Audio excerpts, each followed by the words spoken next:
میں جب صحابہ کرام کی تاریخ کو پڑھتا ہوں، تابعین کی تاریخ کو پڑھتا ہوں، اپنے اولیاء امت کی تاریخ کو پڑھتا ہوں، آپ جب ایک دوسرے سے ملتے ہیں تو پوچھتے ہیں نا کیا حال ہے؟ اس کا کیا مطلب ہوتا ہے کہ تیری صحت دا کی حال ہے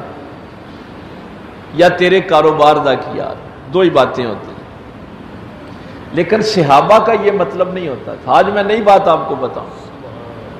صحابہ کرام جب ایک دوسرے کو ملتے تھے تو ان کا یہ مطلب نہیں ہوتا تھا کہ تیری صحت یا تیرا کاروبار یا یہ نہیں، یہ چیزیں تو بالکل نہیں ہوتی تھی۔ میں نے اپنے بزرگان دین کی جو تاریخ پڑھی ہے ان میں بھی یہ بات نہیں ہوتی تھی۔ وہ جب کسی کو خیریت پوچھتے تھے تو ان کا مطلب یہ ہوتا تھا کہ تیرے ایمان کا کیا حال ہے،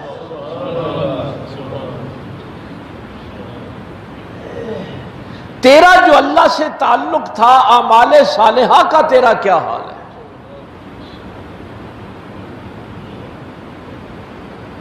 اب دیکھیے جن کا تعلق آخرت کے لیے ہوتا ہے وہ یہ نہیں پوچھتے کہ تیری ظاہری حالت کیا ہے، وہ کہتے ہیں تیرے ایمان کا کیا حال ہے۔ عبداللہ ابن مسعود رضی اللہ تعالیٰ عنہ بڑا صحابی ہے، میری سرکار کا ایک جملہ یہ صحابی کی عظمت کے لیے کافی ہے کہ اس کی ٹانگیں تو بڑی کمزور سی ہیں لیکن طاقت احد پہاڑ سے زیادہ رکھتی، اور جس نے قرآن ایسے سننا ہو جیسے نازل ہوا تھا تو وہ عبداللہ ابن مسعود سے سنا۔ سرکار فرماتے ہیں کہ یہ سارا قرآن اگر نازل نہ ہوتا، میں یہ تھوڑی سی آپ کو حقیقت بتاؤں کہ میرے پیغمبر نے معاشرہ کیسا بنا دیا تھا، یہ سارا قرآن نازل نہ ہوتا، صرف ایک سورہ نازل ہو جاتی، وَالْعَصْرِ إِنَّ الْإِنسَانَ لَفِي خُسْرٍ۔ زمانے کی قسم ہے،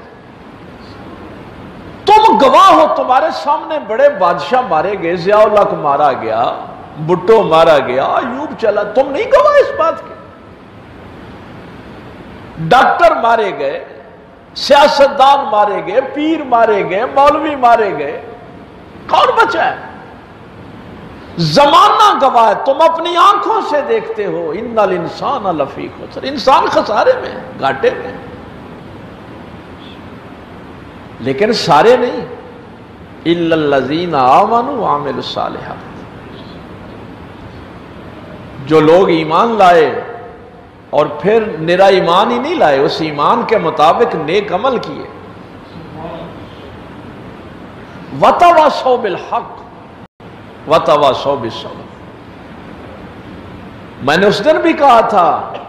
کہ یہ نہیں کہ انڈیا نے کو بم مارا ہے ہم زخمی ہو گئے تو ہم صبر کر رہے ہیں، امریکہ نے بم مارے ہیں تو ہم صبر نہیں، قرآن اس کو صبر کہتا ہی نہیں ہے۔ قرآن کہتا ہے کہ صبر کیا ہے، وَتَوَاصَوْا بِالْحَقِّ، جب تو حق کے لیے کھڑا ہوتا ہے اس کے مقابلے میں جو تجھے تکلیف پہنچتی ہے اس پہ جو صبر ہے وہ ہے صبر اصل۔ تو نے سچائی کے لیے کتنی تکلیف برداشت کی ہے، تو نے اپنے محلے میں کسی مظلوم کا ساتھ دینے کے لیے کتنی تکلیف برداشت کی ہے۔ یہ تو نہیں ہے کہ تو اپنے گھر میں بھی حق بات نہ کرے، محلے میں بھی حق بات نہ کرے اور کہے کہ میں صبر کر رہا ہوں۔ قرآن کا صبر کا تعلق حق کے ساتھ ہے کہ تو حق کے ساتھ کھڑا ہوا تھا یا نہیں، اور جب حق کے ساتھ کھڑا ہوا تھا تو پھر جو مصیبتیں اور تکلیفیں آئیں ان کو تو نے برداشت کی۔ عبداللہ ابن مسعود فرماتے ہیں اگر یہ صرف ایک سورہ نازل ہو جاتا تو انسان کی زندگی کے لیے اتنا ہی کافی تھا، کہ انسان ہر وقت گھاٹے میں ہے سوائے ایمان والوں کے، عمل صالح کرنے والوں کے، حق کے ساتھ دینے والے اور صبر کرنے والے۔ میں اگلی بات جو بتانے لگا، میں اب یوں نہ سمجھیے کہ میں نے اپنی طرف سے یہ جملہ کہہ دی، وہ ایک دوسرے کو جب ملتے تو خیریت دریافت کرتے کہ تیرے ایمان کا کیا حال ہے، تیرے اعمال صالحہ کا کیا حال ہے، تیری حق پرستی کا کیا حال ہے، اور تیرے صبر کا کیا حال ہے۔ عبداللہ ابن مسعود فرماتے ہیں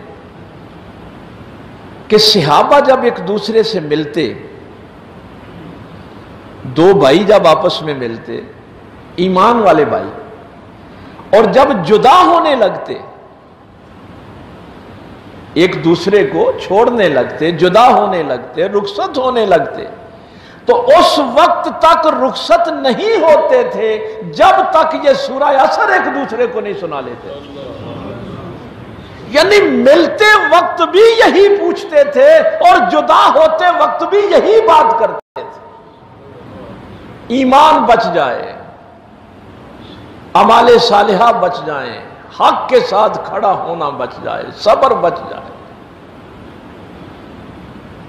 اس لیے میں نے یہ باتیں عرض کی ہیں کہ کینسر بڑی بیماری ہے، ہارٹ اٹیک بڑی بیماری ہے، ہیپاٹائٹس بڑی بیماری ہے، لیکن قرآن کہتا ہے کہ تکبر ان ساری بیماریوں سے بڑی بیماری ہے، ریاکاری بڑی بیماری ہے، خود پسندی بڑی بیماری ہے۔